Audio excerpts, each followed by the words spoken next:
First off, we want to talk about a variety of topics, including the recent vote of no confidence from the police union. What's your reaction to that? Well, first of all, I don't think it's productive to get into a back and forth with the head of the Portland Police Union. And I want to be clear, the union is separate from the police bureau as a whole. I believe I continue to have the confidence of the leadership as well as the rank and file in the Portland Police Bureau. I'm going to continue to work to not only support the police in terms of making sure they have the tools and the resources and the training they need to be effective, but as the mayor of the city, I'm also going to hold them accountable, just as I hold every other bureau in my portfolio accountable. And I'm going to continue to work going forward with anybody who will work with me on the reforms the community is asking for. They're saying they want and they expect their police bureau to provide safety and do it in a manner that's consistent with the values of the community. And I support that. But the specific vote was that they had no confidence in you or the city commission to stop the violence downtown and to protect the businesses and to protect people in Portland. Is that true?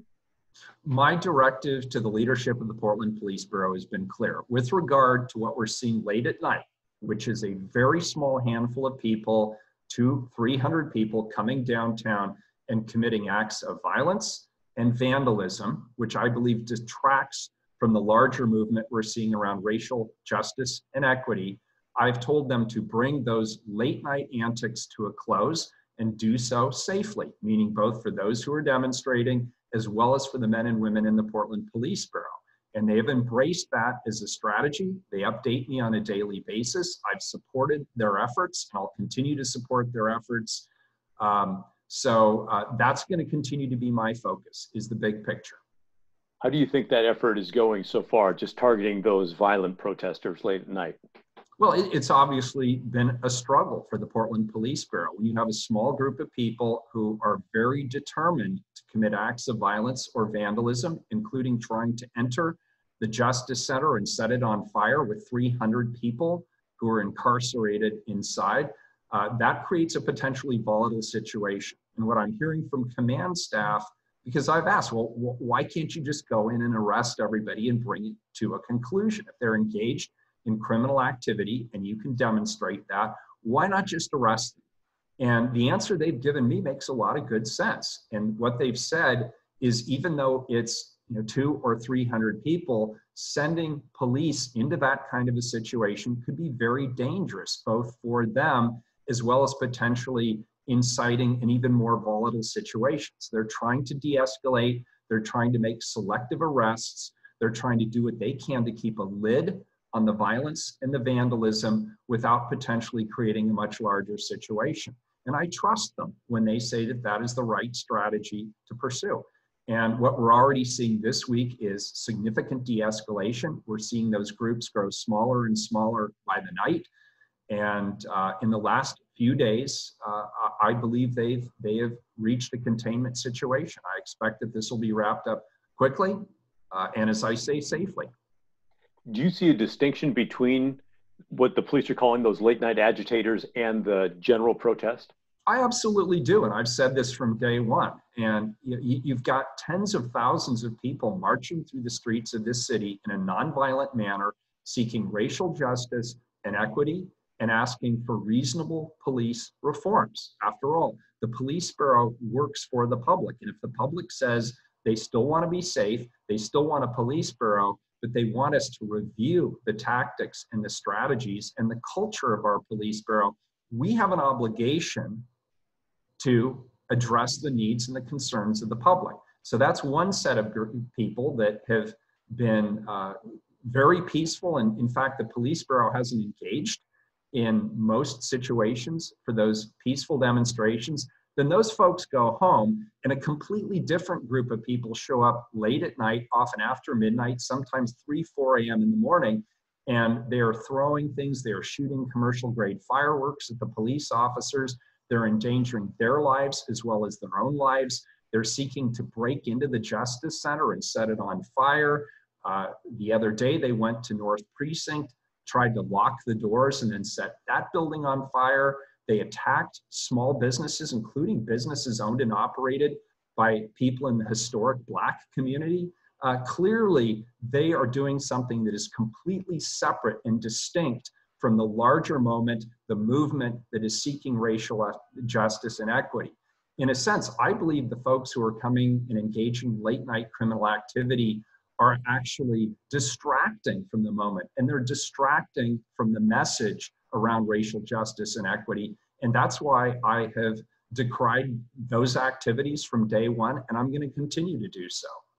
We have an obligation to protect First Amendment rights, Pat, for those nonviolent demonstrators, but small business owners and operators and the businesses that are trying to get back on their feet after the COVID crisis and the economic fallout, and now targeted violence and vandalism, we have to protect their rights too. I've heard criticism, though, from the business community that you and the rest of the council aren't standing up on a regular basis and decrying this violence. You know what? I don't know where that criticism comes. I have held numerous press conferences. I've stood with business leaders in front of the cameras. Last week, I stood with Black leaders and leaders from Northeast Portland, and I decried the violence. I decried the vandalism. I've supported the police in attempting to bring a quick and peaceful closure to the late night antics. From my perspective, look, it's not an either or. And I keep hearing from two camps. You get the Daryl Turners on one hand saying, the police are not being aggressive enough, and that's somehow the mayor's fault. And then you get people on the other side, like the Speaker of the House, Tina Kotek, the governor, and others saying the mayor is letting the police run wild and they are being too aggressive in their tactics. It's not either or. Over the last 6 weeks, what we've seen is the police doing great things, de-escalating, making smart moves. And we've also seen the police make some mistakes and in some cases overreact.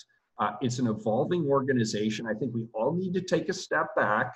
Let's review tactics as they unfold. We have an independent police review commission, and I've pledged that each and every one of the complaints that goes to IPR will be fully investigated. They will be transparent with the public about their findings, and we'll have as many people as we need engaged. And if we need to change tactics or if we need to change directions or strategies, we're committed to doing that. I'm 100% committed. It's not either or. It's about protecting civil rights, and it's also about protecting the rights of people in the community who do not want to be subjected to violence or vandalism. Both of those things can be true, and they are. Where do you see this going over the next 2 weeks or 2 months? Will this violence stop and downtown open up again?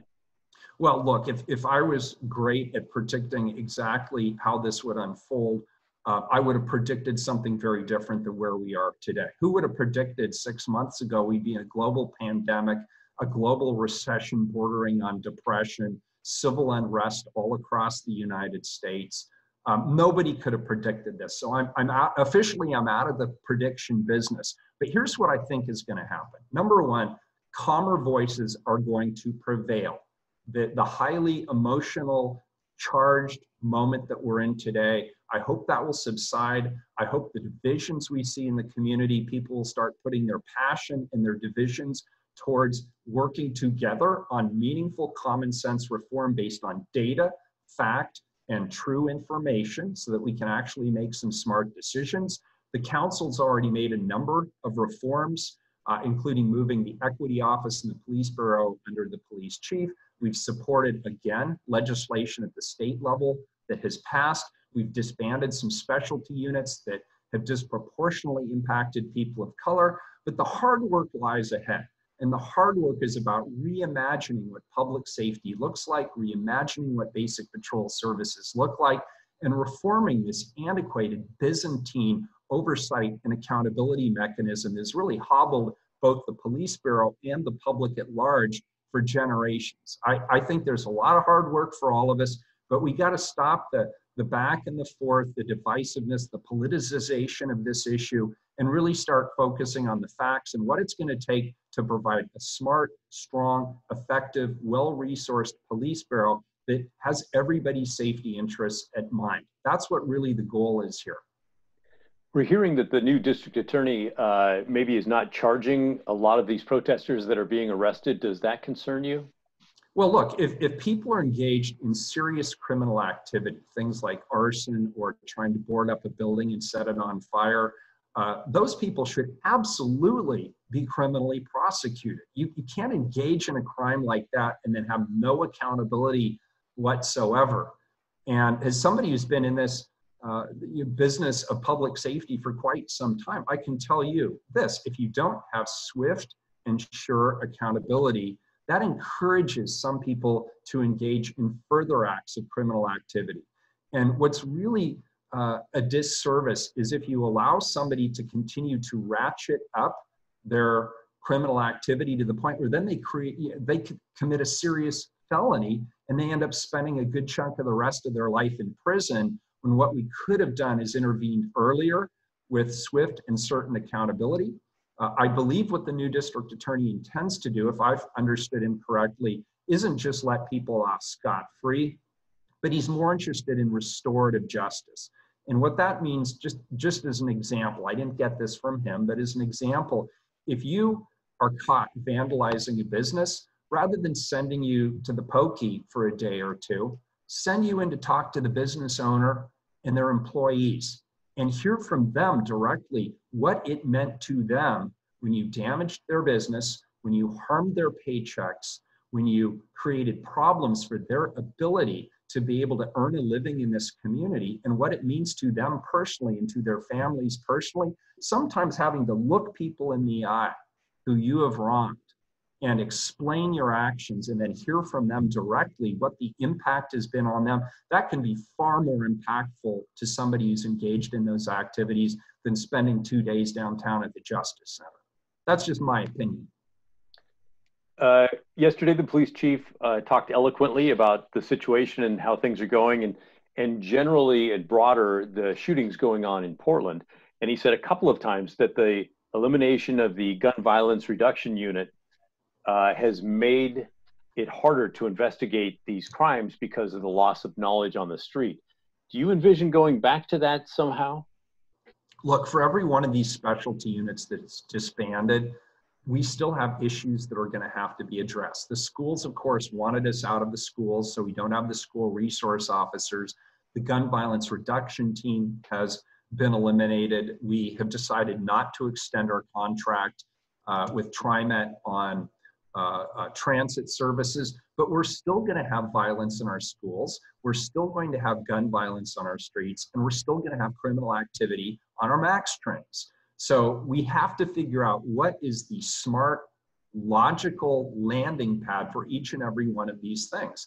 And these are conversations that I think are way overdue. They should have happened years ago, but I'm glad we're now having those conversations. We're obviously not going to stop investigating shootings in the city of Portland.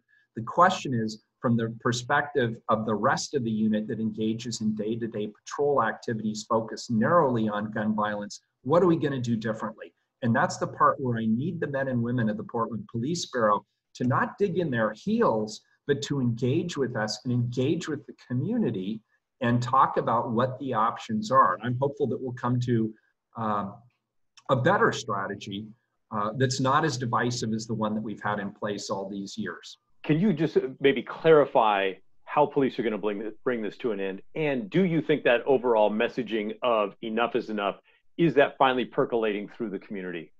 So, Pat, I'm not going to disclose specific tactics that have been discussed with police leadership, but I can tell you they are highly motivated to bring this to a quick conclusion. They want to do so safely. They want to de-escalate the situation. I'm eager to get back in there and work with small businesses to help clean up and restore downtown and create a renaissance that's consistent with the phase 1 reopening of our city. We've got to get people back into downtown. We've got to get people back employed, and we want those businesses to be successful. So the Police Bureau is aware that part of that equation has to be ending the criminal activity that we're seeing late at night downtown, and they are prioritizing that. I can assure you that. And do you think we'll see violence this weekend?